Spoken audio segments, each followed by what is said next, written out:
Imagine losing your home, your family, and your voice. This is the Syrian war's harsh reality. The Syrian war is one of history's darkest chapters, defined by untold atrocities, war crimes, and unimaginable suffering. But why does the world look away? And what are the horrors we've failed to stop? What unfolded in Syria over the past decade is a real-life horror story that would make anyone turn the TV off. Crisis far beyond the headlines dominating the news today. Before we shift our focus elsewhere, let's confront the darkest truths of Syria's war. Truths the world must confront. This is the untold story of war crimes, torture, and human suffering in Syria. Provided to you by Freak Files, channel that bring dark history, horror story to life by documentary. Let's start with one of the most brutal prisons in the world. Sednaya Prison, a symbol of systematic brutality. Sednaya Prison embodies the global failure to protect human rights during Syria's civil war. Located roughly 30 kilometers north of Damascus, Sednaya rose to infamy after 2011 as Syria's uprising morphed into a brutal civil war. Long known as a military prison where political prisoners were sent before the conflict, Sednaya became a central mechanism of repression once peaceful protests were met with violent crackdowns. Human rights organizations, including Amnesty International and Human Rights Watch, have gathered an array of testimonies that paint a grim portrait. Detainees subjected to routine beatings, starvation, psychological torture, and summary executions. Between 2011 and 2015, Amnesty International reported that 5,000 to 13,000 detainees were secretly hanged in weekly executions, compounded by starvation and medical neglect. It's 5,000 lives stolen, 5,000 families torn apart, and 5,000 reminders of humanity's failure. The UN Commission of Inquiry on Syria corroborated similar patterns of abuse, noting that Sednaya functioned as part of a system where detainees, often activists, journalists, opposition supporters, or simply those perceived as disloyal, were degraded to subhuman status. Survivor testimonies provide chilling detail. Prisoners crammed into overcrowded cells, deprived of daylight for months on end, surviving on rancid scraps of food. Interrogations often involved electrocution, forced stress positions, and relentless beatings, intended not just to extract confessions but to break the human spirit. The conditions inside Sednaya were no secret to those running it. Defectors, from guards to military officers, revealed a chillingly organized system of violence at Sednaya Prison. Torture methods were codified. Patterns repeated themselves in testimony after testimony. Forced confessions often ended with the victim's death, their bodies disappearing into mass graves. Families of the detained rarely received official death notices. Sometimes, they learned years later that their loved ones had died or simply vanished without a trace. This silence added more pain, hiding the truth from the world. Even basic information, was the person still alive? Had they been transferred, executed? Was withheld, turning uncertainty itself into a psychological weapon. The political backdrop to Sednaya's horror was equally significant. Backed by Russia, Syria's leadership turned the prison into a symbol of its brutal campaign to crush dissent. Diplomatically, attempts to bring perpetrators to justice were repeatedly blocked in the UN Security Council. Russia's veto power stymied referrals to the International Criminal Court, illustrating how geopolitics can shield even the most egregious violations. International condemnation, while vocal, rarely translated into concrete action. Investigations continued, but tangible accountability lagged far behind the mounting evidence. Sednaya's legacy extends well beyond its thick walls. Tens of thousands remain missing throughout Syria's detention network. Some families fled to Europe or North America, bringing their grief and unresolved questions with them. Syrian activists document Sednaya's crimes to preserve evidence and ensure the world cannot claim ignorance, both to preserve evidence for future justice initiatives and to ensure that the world cannot claim ignorance. The Caesar Files, thousands of smuggled photographs of deceased detainees, offered stark visual proof of torture. Courts in Germany and other European countries have begun prosecuting low-level Syrian officials under universal jurisdiction, a cautious but vital step toward some measure of accountability. For those who survived Sednaya, the trauma endures. Many suffer from PTSD, chronic pain, and long-term psychological issues. Their testimonies challenge us to reconsider what we accept as normal in international relations. In understanding Sednaya, we learn that prisons can be far more than detention sites. They can be engines of terror. And once such abuse is allowed to persist, it can metastasize, influencing tactics used in other conflicts. The moral vacuum that enabled Sednaya sets a precedent. If the world could not stop industrial-scale torture and murder there, what faith can victims of other crimes have in the global community's resolve? From torture behind prison walls, we move to another form of cruelty, one that silently chokes entire cities too: starvation warfare, weaponizing hunger. Just as Sednaya's cells confined thousands in darkness, so did sieges isolate entire populations, condemning them to hunger and despair. While bombs and bullets claim immediate attention in armed conflicts, starvation, a slow, invisible weapon, wrought extraordinary suffering in Syria. Starting in 2013, starvation became a weapon in Syria, with sieges like Eastern Ghouta condemning 400,000 civilians, unimaginable suffering. By 2017, UN data indicated that approximately 1.9 million people across Syria were trapped in besieged or hard-to-reach areas, severely restricting humanitarian aid deliveries. Prices for staples skyrocketed. During the peak of the Madaya siege in 2016, a kilo of rice reportedly sold for as much as $250 on the black market, illustrating extreme price inflation under blockade conditions. Families resorted to eating leaves, grass, and spoiled grains. Malnutrition soared, and children in particular suffered irreversible developmental damage. But Eastern Ghouta wasn't alone. Places like Yarmouk, Madaya, and Daraya also faced crippling blockades. The logic behind these tactics is chillingly straightforward. Deprive communities of sustenance until they surrender or perish. Unlike a frontline battle, starvation warfare unfolds quietly. Journalists struggled to get access. International aid groups had their convoys turned back at checkpoints. Humanitarian pleas often fell on deaf ears, as warring parties used hunger as a bargaining chip. The UN occasionally brokered limited aid deliveries, but these were often sporadic and insufficient. By the time a siege ended, whether through a deal, a forced displacement, or a military takeover, thousands might have died needlessly, not from bullets, but from empty stomachs. International law is unequivocal. Intentionally using starvation as a method of warfare against civilians is a war crime. Yet accountability proved elusive. With Russia and other powers blocking or watering down resolutions at the UN, meaningful enforcement of international norms faltered.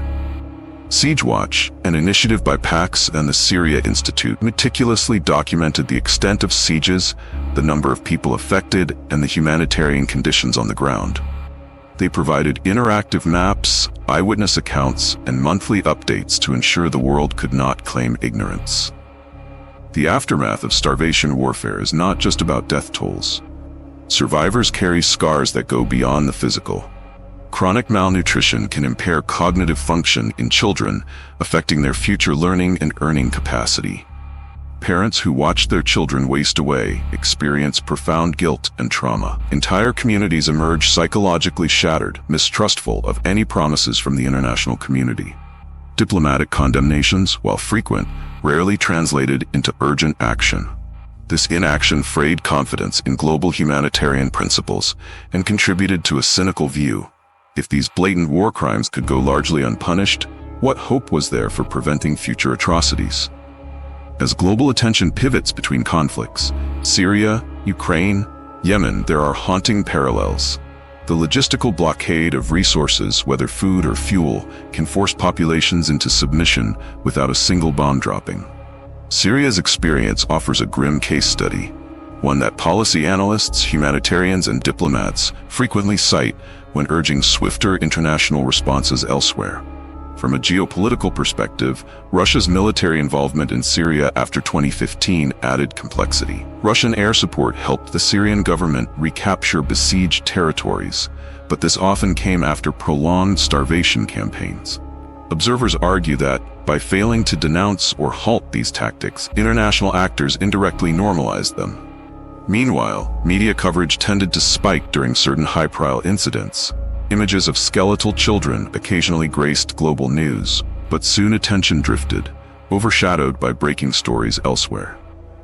For Syrians who lived through these sieges, the scars remain. Some now reside in refugee camps, struggling to rebuild lives in countries like Turkey, Lebanon, or Germany.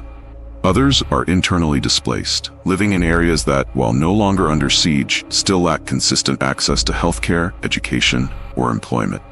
The legacy of hunger also affects reconciliation efforts.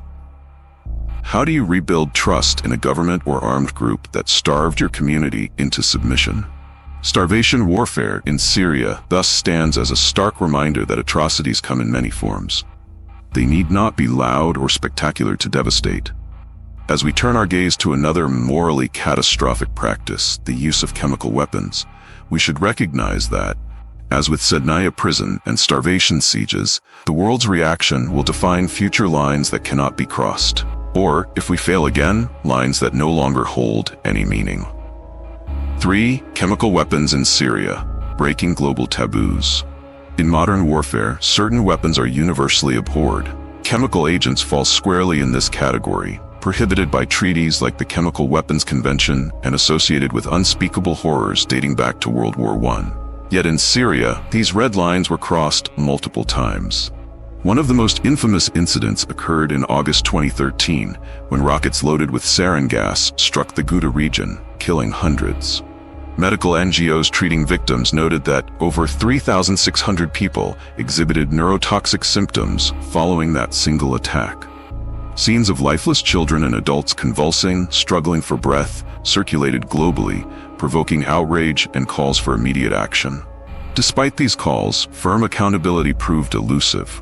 Under intense international pressure, the Syrian government agreed to dismantle its chemical stockpiles in a 2013 deal mediated by Russia and the United States. The Organization for the Prohibition of Chemical Weapons, OPCW, oversaw the removal of declared chemical arsenals, yet attacks persisted. Reports emerged of chlorine barrel bombs dropped on civilian areas, causing panic and respiratory agony among survivors. The OPCW-UN Joint Investigative Mechanism confirmed various instances of chemical attacks by the Syrian government and, in some cases, non-state actors like ISIS. Between 2014 and 2017, the OPCW attributed at least 33 chemical attacks to Syrian government forces, establishing a recurring pattern of prohibited weapon use. Why didn't the global chorus of condemnation lead to a more decisive response? Part of the answer lies in geopolitical deadlock. Russia, a key ally of the Syrian government, repeatedly used its UN Security Council veto to block resolutions that might have penalized Damascus. Without a united front, international law lost its teeth. Credible investigations by UN-mandated panels and human rights organizations produced detailed reports attributing attacks, but absent an enforceable international judiciary mechanism, perpetrators calculated that the diplomatic costs were manageable. The psychological impact of chemical attacks extends beyond immediate casualties. They instill terror. Unlike conventional bombs, chemical agents are silent, invisible killers. Survivors describe fear gripping entire communities. Any whiff of chlorine in the air could spark panic. Medical workers, already overwhelmed, struggled to treat victims without proper protective gear. These atrocities not only kill, they unravel the social fabric, fueling displacement as people flee areas targeted by chemical agents. According to various humanitarian organizations, repeated chemical incidents contributed to the mass exodus of Syrians, pushing millions into refugee camps abroad. For the international community, the Syrian chemical weapons crisis was a colossal moral failure. Leaders had declared chemical use a red line, but enforcement faltered. This gap emboldened other actors worldwide to test the boundaries of international norms. Observers warn that the relative impunity in Syria could inspire other regimes or extremist groups to consider chemical attacks as an option should they find themselves cornered. While efforts to document these crimes persist, genuine accountability remains piecemeal. Some individual perpetrators may eventually face trial in countries applying universal jurisdiction. Yet broader justice mechanisms akin to a dedicated tribunal have not materialized. The lack of precedent raises urgent questions. If something is universally condemned as chemical warfare can go largely unpunished, what does that say about humanity's moral order? The echoes of these attacks still reverberate. Medical studies among survivors indicate long-term health consequences, including chronic respiratory issues and neurological damage. Families grapple with lingering trauma. International trust erodes as global powers appear powerless or unwilling to uphold the rules they helped establish. Civilians trapped in other conflict zones watch and learn. The so-called international community might promise protection, but when push comes to shove, those promises can prove hollow.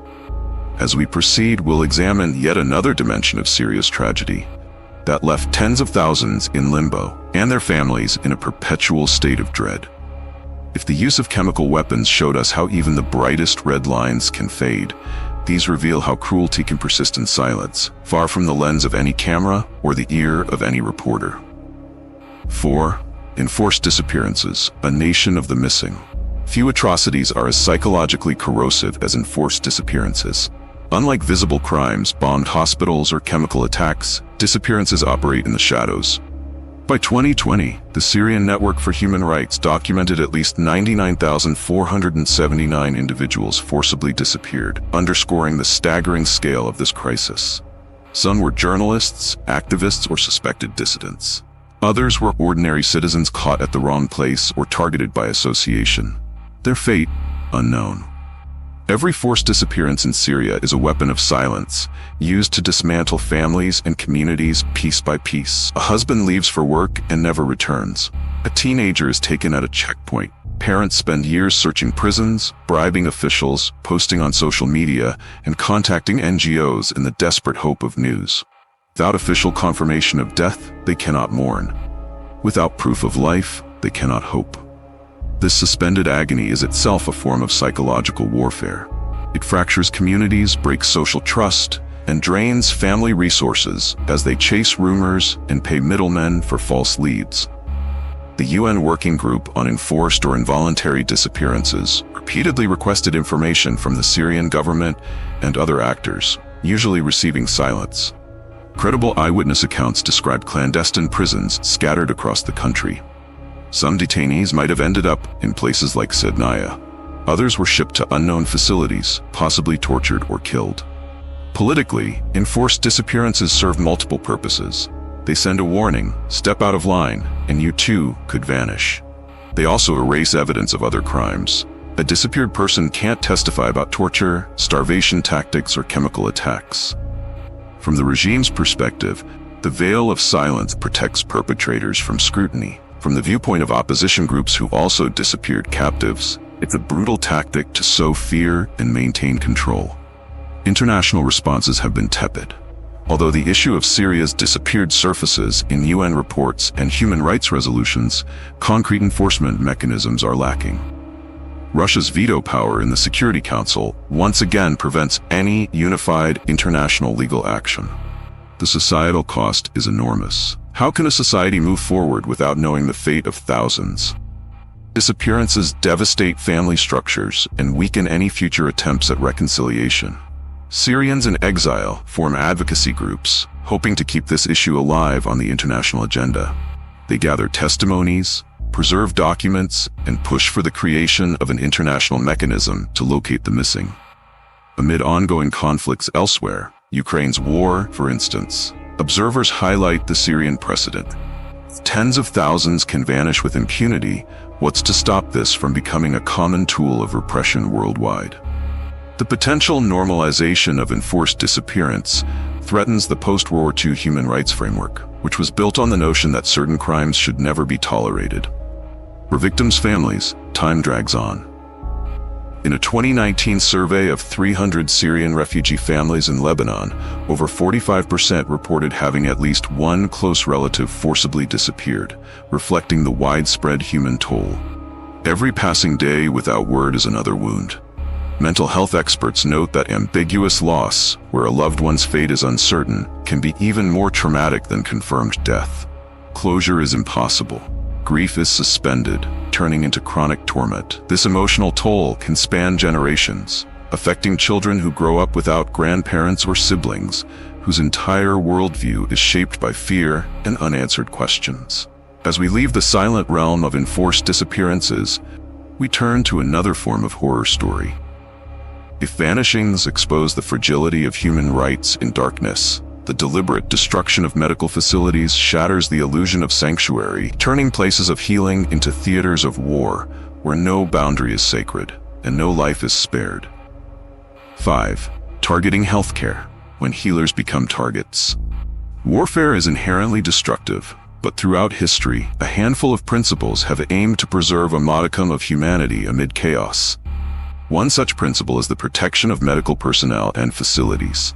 The idea that doctors, nurses, and paramedics, and the hospitals in which they work, should remain off limits has been enshrined in international law for generations. Yet in Syria, this principle was frequently discarded. Over 900 medical workers were killed, transforming hospitals into battlefields of despair. In 2016 alone, the organization recorded 198 such attacks, making it the most violent year for healthcare providers during the conflict. These were not isolated incidents, but part of a broader pattern. Hospitals were bombed, ambulances shelled, and healthcare workers intimidated or arrested. A 2019 World Health Organization assessment found that over 50% of Syria's healthcare infrastructure had been damaged or destroyed, drastically reducing access to essential medical services. In some cases, snipers targeted those attempting to rescue the wounded. Doctors had to operate in underground clinics, sometimes without anesthesia or basic surgical tools. Electricity and clean water were luxuries. In besieged areas, medical staff risked their lives not only to treat patients, but also to keep their location secret. Publicizing a hospital's coordinates to secure international aid sometimes led to that very hospital being bombed. Why target healthcare? One reason: removing medical care breaks the resilience of a community. Without a functioning hospital, treatable injuries become fatal. Women die in childbirth due to lack of proper care.